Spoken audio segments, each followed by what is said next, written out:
नमस्कार मित्रांनो, तुमचं पुन्हा एकदा स्वागत आहे माझ्या यूट्यूब चॅनलवर. मित्रांनो, आपण भरपूर दिवस झाले कुठलीही राईड केली नव्हती. त्यामुळे आज आपण स्वतः संडे होता त्यामुळे निघालो होतो एक लाँग टूरसाठी. सोलो प्रवास आपल्याला खूप आवडतो त्यामुळे आपण स्वतः निघालो होतो आणि तुम्हीच हे ठिकाण बघून मला सांगा की आपण कुठे जात आहोत सध्या तरी. त्याच्यामध्ये जो आपण पोहोचतो त्याच्या आधी जे पण आपण ठिकाण बघतो ते बघण्याची एक वेगळीच मजा असते मित्रांनो. तर मधात जे जे काही दिसत आहे मला त्यांचे व्हिडिओ काढून मी आपल्या व्हिडिओमध्ये ॲड केलेले आहेत, जेणेकरून म्हणजे स्थळ पण लोकेशन पण लक्षात येईल आणि एक आठवण म्हणून पण राहील आपल्याकडे. म्हणून ह्या सर्व गोष्टी मी त्याच्यामध्ये ॲड केलेल्या आहेत.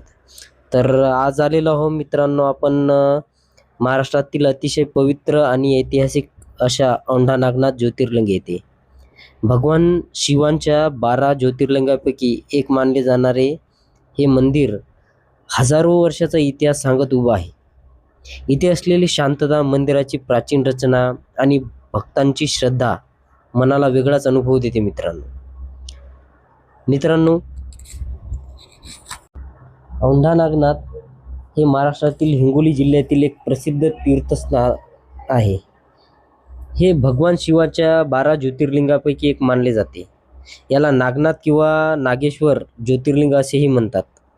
दरवर्षी लाखो भक्त येथे दर्शनासाठी येतात. औंढा नागनाथ कुठे आहे हे जर तुम्हाला जाणून घ्यायचे असेल तर त्याची पण माहिती मी सांगतो तुम्हाला मित्रांनो. हा हिंगोली जिल्ह्यामध्ये हे ठिकाण येते. तालुका औंढा नागनाथ येतो आणि महाराष्ट्र राज्य. आणि जवळचे शहर आहेत मित्रांनो नांदेड, परभणी आणि हिंगोली हे जवळचे शहर असतात त्याला. हे मराठवाड्यातील अतिशय प्राचीन आणि ऐतिहासिक मंदिरांपैकी एक आहे.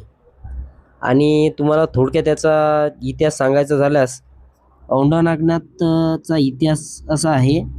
असं मानलं जातं की हे मंदिर महाभारत काळातील आहे. पांडवांनी वनवासाच्या काळात येथे वास्तव्य केले होते आणि त्यांनी मंदिराची निर्मिती केली अशी लोकमान्यता आहे. काही इतिहासकारांच्या मते मंदिराची मूळ रचना यादवकालीन आहे. नंतर हेमाडपंथी शैलीत मंदिराचा विकास झाला. मंदिरावर प्राचीन कोरीव काम आणि शिल्पकला दिसते. ज्योतिर्लिंगाची विशेषता म्हणजे काय आहे हे पण तुम्हाला मी सांगतो. औंढा नागनाथ हे शिवाचे अत्यंत जागृत स्थान मानले जाते. येथे शिवलिंग जमिनीखाली आहे मित्रांनो.